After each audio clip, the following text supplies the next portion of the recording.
Greetings to all. That would be Noble Man. This video was uploaded for your viewing pleasure by a devoted subscriber, and it is now available for you to enjoy. In response to my inquiry, he offered the explanations that are detailed below. Hey Noble Man, I've been keeping up with your channel on the side for a while now, and I just wanted to say thank you for everything you do to help save the lives of men. Recently, I went to California to visit some of my closest friends for an extended period of time. I was recently let go from my position as the destroyer of vermin, and I was curious as to whether or not I would be eligible for assistance from the state of California, given that I am a person of color, a single male in my 40s, and I do not have any children. To be honest, dude, I'm grateful not only for the contribution, but also for the topic.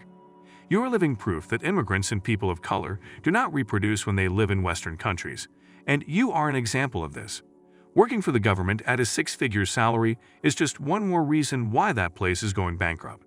But it's still not as bad as Ontario, Canada, where I am, which just passed the Strong Mayors Act, which will allow each city to get into even more debt. The majority of the important cities in this region are governed by Communist Party members on the city council. So you can imagine the disaster that is about to happen anyway. So you're running down the clock without using yours, and you'll probably find it a bit boring without all the drama a woman might bring you. Most men in today's society get a sense of satisfaction from the fact that women start bugging them more often after they turn 40. Your level of discontentment increases proportionately with the length of her life and the increasing number of burdens that are placed on you. The goal of a cheerful man's life is to avoid being insulted by his small-sized wife, who constantly reminds him that she is not his vermination. Since you are no longer a part of any of that, you require a new objective. When I was in my mid-20s, I was exactly where you are now. I didn't. Even though I had to put in a lot of effort, all I wanted to do was enjoy my life. I discovered that indulging in hedonistic activities, like getting makeovers, traveling, dining out at restaurants, listening to music, and watching movies and television gave my life direction and meaning. I worked as little as possible, which contributed to my depression, and I felt hopeless as a result of the fact that the things I was doing weren't bringing me any deeper meaning or purpose.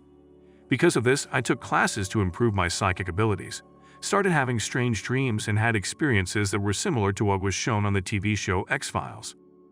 Despite the fact that this happened, I was not able to pull myself out of my depression. First, I needed to locate something in my life that endowed it with significance and purpose, and then I needed to discover a medium through which I could freely express my creative side. If none of those things appeal to you, then you might have to look elsewhere for what you're looking for.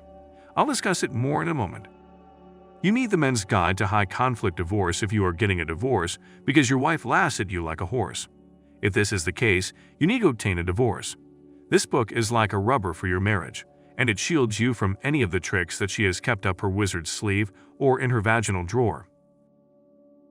Anyhow, now that Back to Life is over for single women over 40, women your age and older will have to face the clown world show Verminator if they don't have an emotionally stable tampon on hand. They have a propensity to go a little bit crazy, but with the help of their female friends, they are able to maintain a level of sanity. However, if a man is not going to be emotionally abused by his muse, what will he do with the time that he has, especially if he is not going to basically hustle? What will he do with his time? Maybe you have some younger relatives, such as siblings, nieces, or nephews, that you can hang out with. Keep the friends you have because it is going to become much more challenging for you to make new friends at this stage. Your question is one of the most frequent ones that I am asked. This is due to the fact that many single men lack meaning and purpose in their lives because they do not have a family to provide that for them. Even Jordan Peterson, when asked what a man should do in his 40 days to have a family because what else is there to do, said that he should find a wife because he is a highly open and creative soul, but he needs a wife in his life. This indicates that there is being creative with my time. Working on this channel or doing freelance work for customers is the only treatment now. Even people who are married, many of them die within a year or two because they sit at home and become sedentary. You have to do something with your time. It helps keep you sane and somewhat active. For example, on an average date while I'm traveling, I'll walk so much more than I do at home since I'm not as sedentary. Traveling would only alleviate it momentarily as.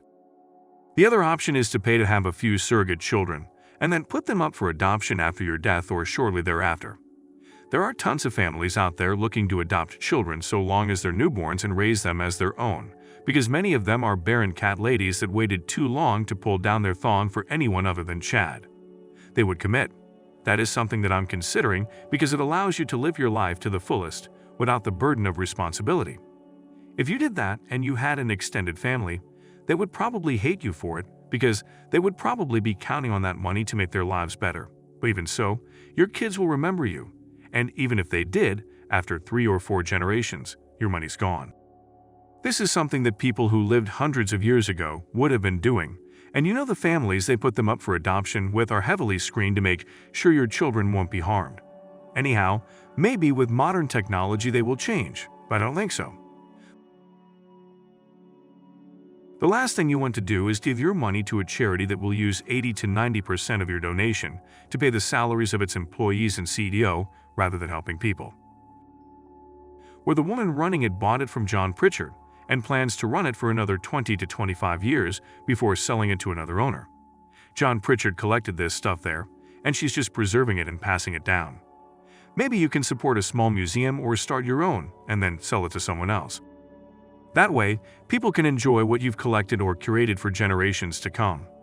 I am aware that a lot of what I am saying will still cause you to grind your teeth, but what else are you going to do to relieve the boredom that you are experiencing?